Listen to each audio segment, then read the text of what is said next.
Quando nós conhecemos a Cristo, algo grandioso acontece dentro de nós. Nós somos tomados por algo que é quase impossível de conter. É um amor, é uma chama, uma ardência, um inconformismo, algo que a gente não consegue guardar para nós mesmos, e aí então nós passamos a transmitir isso para todos ao nosso redor. Isso acontece normalmente quando nós passamos por uma conversão ou quando nós temos um encontro genuíno com Cristo. Porque aí então nós temos a revelação de quem Ele é de tal forma que isso nos preenche até transbordar. Então a gente olha para os nossos pais, para os nossos irmãos, para os nossos amigos, para os nossos colegas de trabalho, para os irmãos da igreja e a gente não sabe fazer outra coisa senão falar desse amor, falar dessa revelação. Agora, à medida que nós caminhamos, nós vamos nos aprofundando em quem Ele é, teologicamente, tecnicamente, de maneira talvez até mais séria.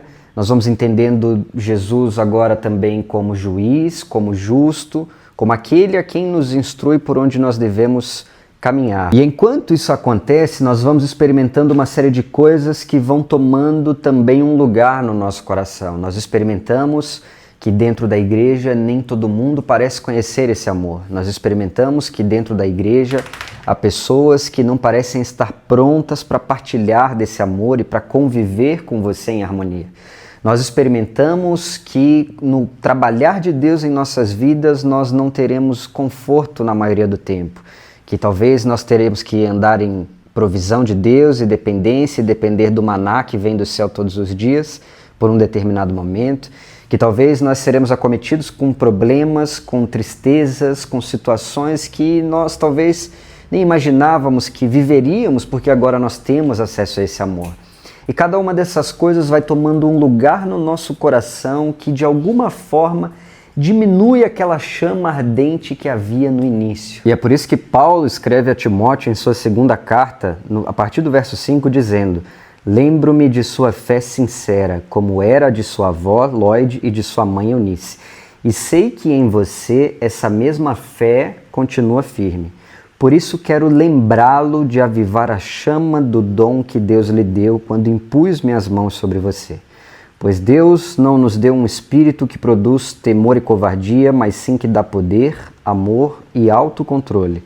Portanto, jamais se envergonhe de falar a outros sobre o nosso Senhor. Veja bem, essa é a segunda carta de Paulo ao seu amado discípulo e ele começa já no início dizendo: eu lembro que você tem uma fé sincera e que essa fé vem de gerações e que essa fé continua firme. Ao mesmo tempo em que ele, logo na sequência, diz: por isso eu quero lembrá-lo de avivar a chama do dom que Deus lhe deu. Pensa comigo, se Paulo está dizendo a Timóteo, escrevendo a Timóteo: Timóteo, lembre-se da chama do dom que Deus lhe deu. Provavelmente é porque em algum momento, ou nesse momento, Timóteo caminhava talvez de maneira não mais tão fervorosa, não mais tão fervente, não mais tão com aquela chama tão ardente que nós conhecemos no início. E aí assim, Paulo escreve ele dizendo: lembre-se de avivar a chama do dom, pois Deus não nos deu um espírito que produz temor e covardia, mas que dá poder, amor e autocontrole. Não se envergonhe de pregar o evangelho e falar do amor de Jesus. Então é fato que a nossa chama diminui no decorrer da nossa caminhada, não porque nós queremos, não por intencionalidade, mas porque as experiências que nós vivemos vão tomando um espaço no nosso coração que antes era só dessa chama, desse fogo ardente, da revelação e do amor de Cristo. Agora, um fogo com chama baixa é como uma fogueira fraca em dia de chuva.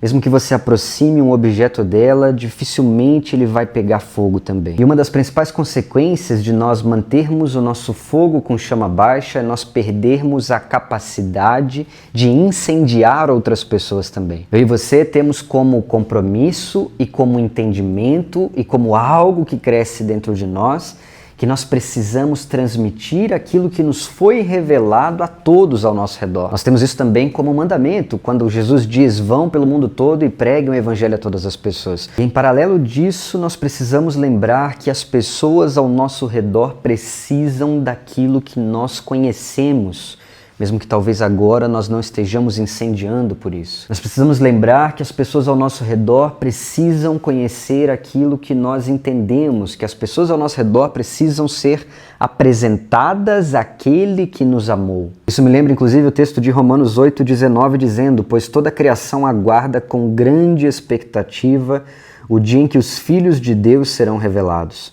Toda a criação, não por vontade própria, foi submetida por Deus a uma existência fútil, na esperança de que, com os filhos de Deus, a criação seja gloriosamente liberta da decadência que a escraviza. E em paralelo disso, nós temos uma geração cada dia mais carente daquilo que nós já conhecemos, daquele quem nós já conhecemos. Por isso, então, nós precisamos lembrar de duas coisas importantes. Primeiro, esse é o nosso compromisso, apresentar Jesus a toda criatura. E esse compromisso não se aplica somente àquele chamado individual grandioso que Deus já declarou, talvez para mim e para você.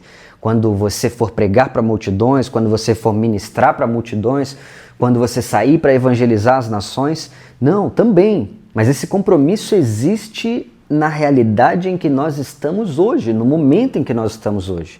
Eu e você não estamos onde nós estamos à toa, uma vez que nós caminhamos sob a vontade de Deus. Pessoas no nosso trabalho hoje que precisam ser impactadas pela mensagem de Cristo, a mensagem que eu e você conhecemos. E é por isso que nós precisamos lembrar, Deus nos colocou onde nós estamos para que as pessoas ao nosso redor possam ter acesso a essa mensagem. A mesma mensagem que um dia já nos incendiou para que agora incendeie eles também. Deus não nos colocou onde nós estamos à toa, se nós caminhamos sob a vontade dele.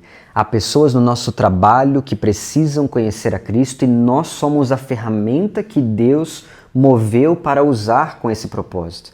Há pessoas na nossa família que só vão ouvir de Cristo se nós comunicarmos e que talvez só vão ser impactadas se nós transmitirmos a essência dele através da nossa vida. Há pessoas na igreja convivendo e vivendo do mesmo que você vive lá dentro, que só serão impactadas por esse amor e por essa chama se vier através de você. Não porque você é bom, não porque você tem um dom especial, mas porque Deus escolheu você como ferramenta para impactar a vida dela. Agora, nós só podemos transbordar daquilo que nós estamos cheios, e é por isso que a palavra diz: não vos embriagueis com vinho, mas enchei-vos do Espírito Santo.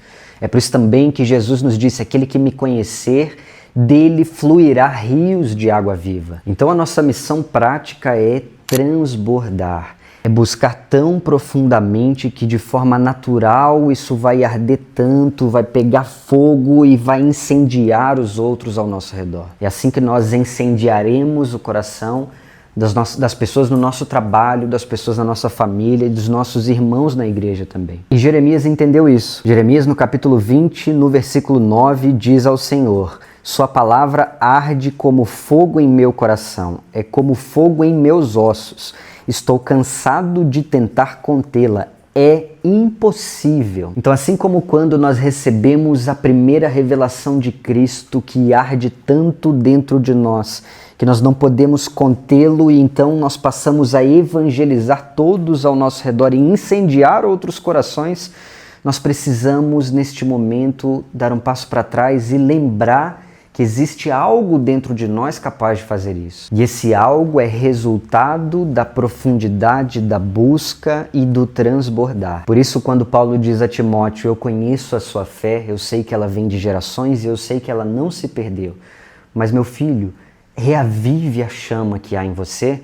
Ele está dizendo: lembre-se daquilo que antes te incendiava e já incendiou as pessoas ao seu redor. Lembre-se daquilo que lhe foi revelado e que te moveu até aqui, até esse momento, até tudo que você vive hoje.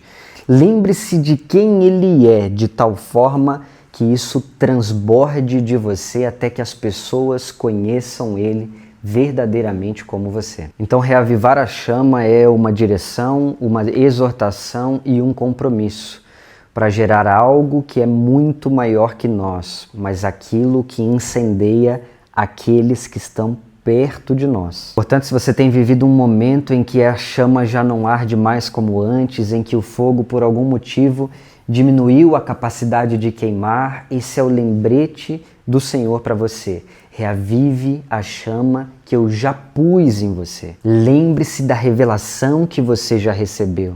E à medida que você buscar, procurar e se aprofundar, você receberá mais daquilo que já lhe foi revelado. A minha e a sua responsabilidade é saber o necessário de teologia para responder dúvidas difíceis. A minha e a sua responsabilidade é servir na igreja no domingo, na quarta, na segunda, na terça, todos os dias que nós pudermos. A minha e a sua responsabilidade é pregar em casa, no trabalho e onde quer que nós estejamos. A minha e a sua responsabilidade é buscar tão profundamente que nós transbordamos aquilo que recebemos de modo que se torne impossível conter o que há dentro de nós.